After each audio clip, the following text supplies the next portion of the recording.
एक पल के लिए सोचिए, अगर भारत पर एटम बम यानी न्यूक्लियर बम से हमला हो जाए तो क्या होगा? क्या सिर्फ एक विस्फोट और सब खत्म? या फिर भारत ने पहले से ऐसी तैयारी कर रखी है जो इस विनाशकारी हमले को रोक सके या उसके असर को कम कर सके?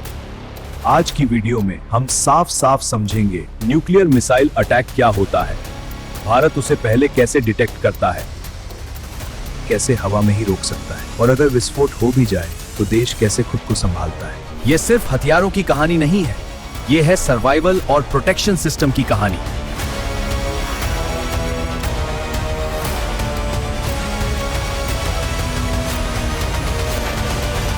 न्यूक्लियर अटैक की पहली पहचान, अर्ली वार्निंग सिस्टम। न्यूक्लियर हमला अचानक नहीं होता, पहले मिसाइल लॉन्च होती है और वही सबसे अहम समय होता है। भारत के पास है GSAT-7, GSAT-7A, RSAT-2B, long range tracking radar, swordfish radar, integrated air command and control system. ये सिस्टम मिसाइल लॉन्च के तुरंत बाद उसकी दिशा और स्पीड ट्रैक कर सकते हैं। हवा में ही न्यूक्लियर मिसाइल को रोकना, BMD शील्ड। अगर दुश्मन ने न्यूक्लियर वॉरहेड वाली बैलिस्टिक मिसाइल लॉन्च की तो भारत का ballistic missile defence system active हो सकता है। इसमें शामिल हैं पृथ्वी एयर डिफेंस, वायुमंडल के बाहर इंटरसेप्ट, एडवांस्ड एयर डिफेंस, वायुमंडल के अंदर इंटरसेप्ट, पृथ्वी डिफेंस व्हीकल। इनका काम है न्यूक्लियर वॉरहेड को जमीन तक पहुंचने से पहले ही नष्ट करना। सेकेंड स्ट्राइक, ताकि दुश्मन हमला करने से पहले डरे। न्यूक्लियर सुरक्षा का सबसे बड़ा सिद्धांत है डिटरेंस, मतलब दुश्मन जानता हो कि अगर उसने एटम बम गिराया तो उसे भी जवाब मिलेगा। भारत की समुद्री ताकत, INS अरिहंत, INS अरिघाट। इनके पास K-15 सागरिका, K-4। अगर जमीन पर हमला हो जाए तो समुद्र से जवाब संभव है। जमीन से लंबी दूरी की मिसाइलें, भारत की लंबी दूरी की मिसाइलें, अग्नि 2, अग्नि 3, अग्नि 4, अग्नि 5। इनका उद्देश्य हमला करना नहीं, बल्कि दुश्मन को हमला करने से रोकना है। अगर विस्फोट हो जाए तो civil protection system. Nuclear bomb का असर सिर्फ विस्फोट नहीं होता, हीट, शॉकवेव और रेडिएशन भी खतरा होते हैं।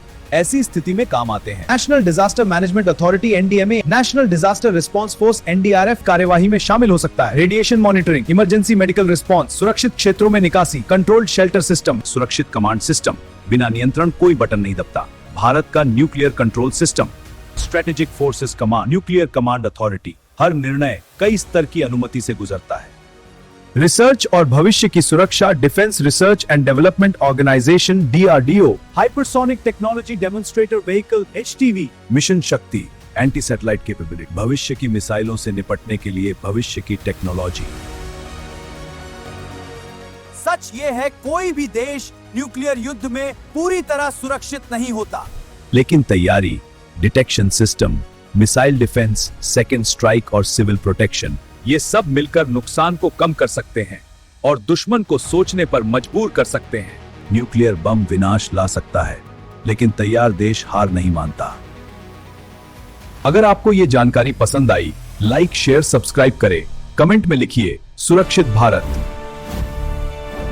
लगे तो वीडियो को लाइक, सब्सक्राइब जरूर करें।